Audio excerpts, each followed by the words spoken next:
சத்தியத்தை உரைக்க வேண்டும் என்ற உணர்வு மனித உள்ளங்களில் தோன்றுவது உறுதி. ஆனால் அந்த சத்தியம் நாவிலிருந்து வெளிவராது.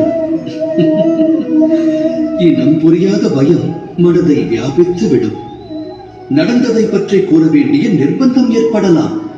இல்லையெனில் கூற மறந்த விஷயத்தை பற்றி கூறுவதற்கு தோன்றலாம். இவையெல்லாம் சத்தியமா? இல்லை, இது உண்மையின் வெளிப்பாடு. அதாவது நடந்த நிகழ்வுகளை நடந்தவாறே கூறிவிடுவதாகும்.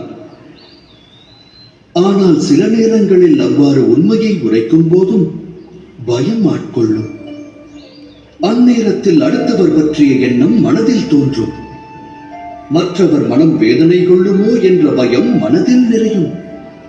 எனில் சத்தியம் என்பது யாது? அது பற்றி சிந்தித்ததுண்டா?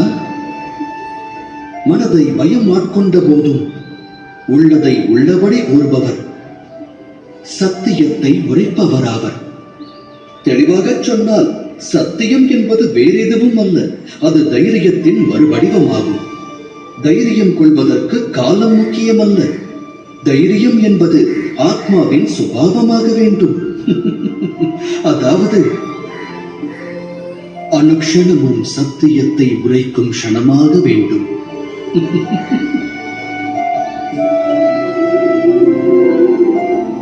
சிந்தித்து செயலாற்றுங்கள்.